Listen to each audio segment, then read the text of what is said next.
Excise policy అంటే దేశ రాజధానిలో రిటైల్ మద్యం వ్యాపారం నుంచి ఢిల్లీ ప్రభుత్వం నిష్క్రమించటం. కొత్త విధానం ప్రకారం ఢిల్లీలోని 32 జోన్లలో 849 మద్యం దుకాణాలు తెరవాల్సింది.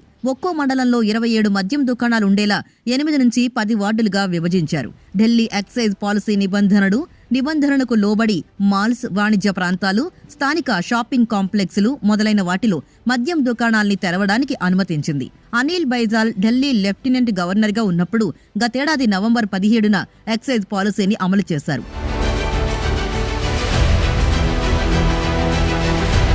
పాలసీ అమలుకు 2 రోజుల ముందు నవంబర్ 15న అనధికార ప్రాంతాల్లో మద్యం దుకాణాలు తెరవడంపై బైజాల్ తన వైఖరిని మార్చుకున్నారని ఢిల్లీ ఉప ముఖ్యమంత్రి మనీష్ సిసోడియా ఆరోపించారు. అనధికార ప్రాంతాల్లో మద్యం దుకాణాలు తెరవాలన్న ప్రతిపాదనపై అప్పటి ఎల్జీ అభ్యంతరం చెప్పలేదని, అయితే ఆ వెండ్లను తెరవడానికి Delhi development authority, municipal corporation of Delhi నుంచి అనుమతి తీసుకోవాలని షరతు విధించిందని సిసోడియా ఆరోపించారు. Delhi lieutenant governor VK Saxena Kejriwal ప్రభుత్వ ఎక్సైజ్ పాలసీ 2021-2022 నిబంధనల ఉల్లంఘనలు, విధానపరమైన లోపాలపై సీబీఐ విచారణకు సిఫార్సు చేశారు. జీఎన్సీటీడీ చట్టం 1991, transaction of business rules 1993, Delhi excise చట్టం 2009 మరియు ఢిల్లీ ఎక్సైజ్ రూల్స్ 2010 యొక్క ప్రాథమిక ఉల్లంఘనల్ని చూపుతూ జులైలో దాఖలు చేసిన ఢిల్లీ చీఫ్ సెక్రటరీ నివేదికపై సీబీఐ విచారణకు సిఫార్సు చేసినట్లు వారు తెలిపారు. దేశ 2021 ముందు వరకు రాజధానిలో మద్యం అమ్మే దుకాణాల్ని ఢిల్లీ ప్రభుత్వమే నిర్వహిస్తుంది. అయితే 2021 జూన్లో లిక్కర్ షాపుల ప్రైవేటీకరణకు కేజ్రీవాల్ సర్కార్ తెరలేపింది. మొత్తం ఢిల్లీలోని 32 జోన్లుగా విభజించి ఒక్కో జోన్లో 27 లిక్కర్ వెండ్స్ ఉండేలా కొత్త నిబంధనలు రూపొందించింది. దీని ద్వారా ఖజానాకు 9,500 కోట్ల అదనపు ఆదాయం వస్తుందని ఆ ప్రభుత్వం లెఫ్టినెంట్ గవర్నర్కు పంపిన నివేదికలో పేర్కొంది. అప్పట్లో ఢిల్లీ ఎల్జీగా ఉన్న అనిల్ బైజల్ నూతన ఎక్సైజ్ పాలసీని ఆమోదిస్తూనే 2 నిబంధనలు పెట్టారు. ప్రస్తుతం ఏవైతే మద్యం షాపులున్నాయో వాటి స్థానంలో ప్రైవేట్ వ్యక్తులకి లైసెన్సులు ఇవ్వొచ్చు. అయితే దుకాణాలు లేని చోట మాత్రం Delhi development authority, Delhi municipal corporation అనుమతి తీసుకోవాలి. అయితే డీడీఏ, ఎంసీడీల నుంచి పర్మిషన్ తప్పనిసరి నిబంధనని కేజ్రీవాల్ ప్రభుత్వం ఉల్లంఘించింది.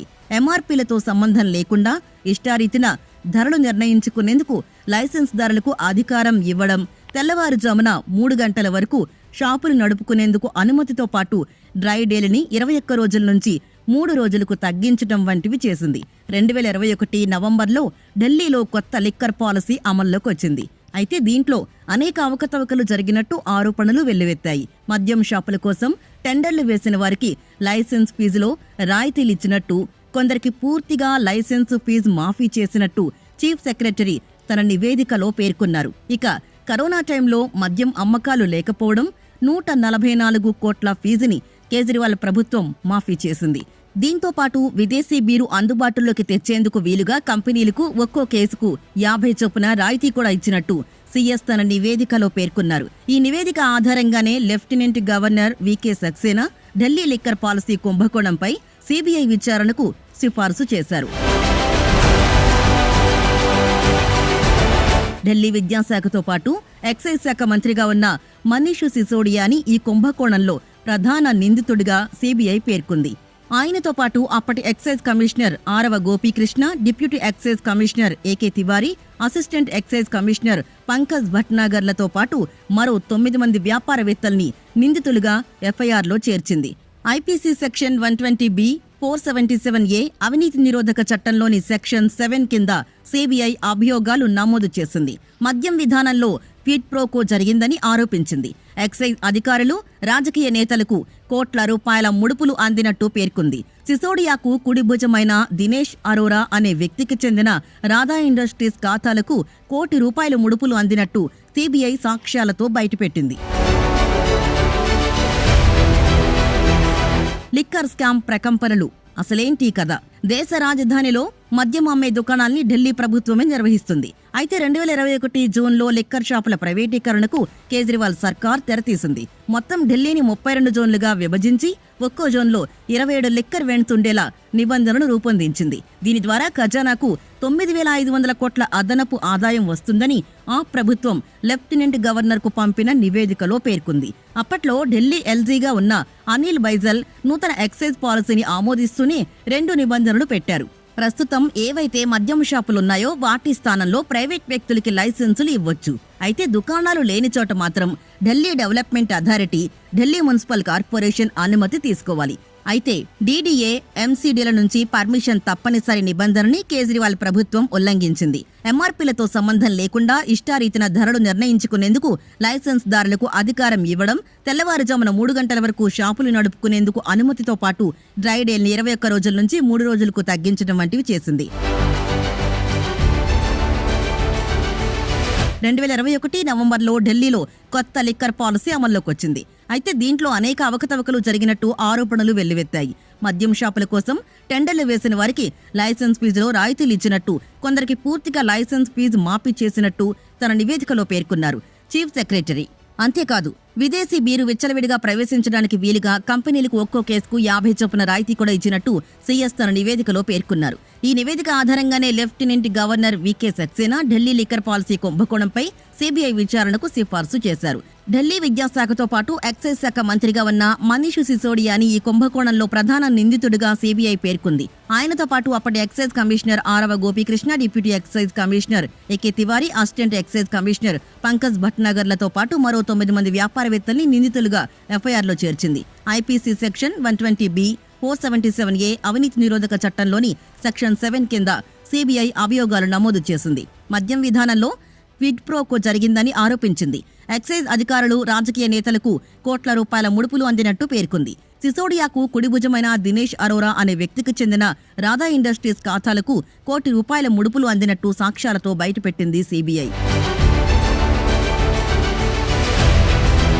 ఢిల్లీలో అంతకుముందు ప్రభుత్వమే మద్యం దుకాణాలు నడిపేది. అయితే 2021 నవంబర్లో ఎక్సైజ్ పాలసీ 2021-22ను అమల్లోకి తీసుకొచ్చింది. ఫలితంగా మద్యం అమ్మకాల నుంచి ప్రభుత్వం తప్పుకుని ఆ బాధ్యతని ప్రైవేట్ సంస్థలకు అప్పగించింది. అయితే ప్రభుత్వంలోని కొందరు ముడుపులు తీసుకుని ప్రైవేట్ సంస్థలకు లబ్ధి చేకూరేలా విధానాల్ని తీసుకొచ్చారనేది ఆరోపణ.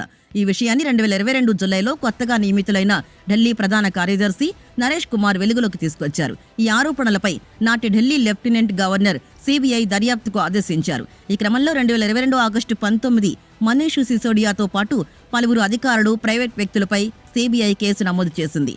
అదే సమయంలో మద్యం స్కామ్లో కల్వకుంట్ల కవితకు కూడా భాగస్వామ్యం ఉందనే ఆరోపణలు వచ్చాయి.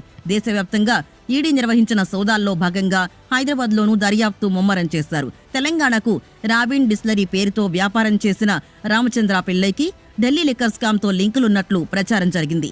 రాబిన్ డిస్టిలరీస్, రాబిన్ డిస్ట్రిబ్యూషన్స్ కంపెనీల్లో పనిచేస్తున్న బోయనపల్లి అశోక్, బంజారాహిల్స్ వ్యాపారవేత్త వెన్నమనేని శ్రీనివాసరావుల పాత్ర ఉన్నట్లు అధికారులు గుర్తించారు. దశలవారీగా సాగిన అరెస్టుల పరంపరలో కీలక సమాచారాన్ని రాబట్టారు. ఆ తర్వాత తెలుగు రాష్ట్రాలకు చెందిన అరవిందో గ్రూప్ డైరెక్టర్ శరత్ చంద్రారెడ్డి, మద్యం వ్యాపారి బినోయి బాబును ఈడీ అరెస్టు చేసి దశలవారీగా విచారణ చేపట్టింది. ఇక ఢిల్లీ మద్యం కేసులో శరత్ చంద్రారెడ్డి కీలక సూత్రధారిగా వ్యవహరించారని ఈడీ తన కస్టడీ రిమాండ్ రిపోర్టులో వెల్లడించింది. ఢిల్లీ లిక్కర్ మార్కెట్లో 30% తన గుప్పిట్లో ఉంచుకున్నాడని, బినామీ కంపెనీల ద్వారా శరత్ చంద్రారెడ్డి 9 రిటైల్ జోన్స్ పొందాడని రిమాండ్ రిపోర్టులో వెల్లడించింది. ఇది మద్యం పాలసీ నిబంధనలకు పూర్తి విరుద్ధం. సౌత్ గ్రూప్ ద్వారా ముడుపులు చెల్లింపు. ఇక శరత్ చంద్రారెడ్డి ఆధ్వర్యంలోని సౌత్ గ్రూప్ ద్వారా 100 కోట్ల రూపాయలు ఢిల్లీ పెద్దలకు ముడుపులు చెల్లించారని రిమాండ్ రిపోర్టులో వెల్లడించారు. విజయ్ నాయర్ ద్వారా శరత్ చంద్రారెడ్డి ఈ ముడుపులు ఆప్ నేతలకు చేరవేసినట్లు గుర్తించారు. అంతేకాక శరత్ చంద్రారెడ్డి భార్య కనికా టేక్రీవాల్ నడుపుతున్న jet set go private jet chartered విమానాల ద్వారా లిక్కర్ కుంభకోణానికి సంబంధించిన ముడుపులు తరలించినట్లు ఈడీ, సీబీఐ దర్యాప్తులో వెల్లడైంది. ఈ కేసులో ప్రముఖ వ్యాపారవేత్త అమిత్ అరోరాని ఈడీ అధికారులు అరెస్టు చేశారు. ఇతడు ఢిల్లీ డిప్యూటీ సీఎం మనీష్ సిసోడియాకి సన్నిహితుడు.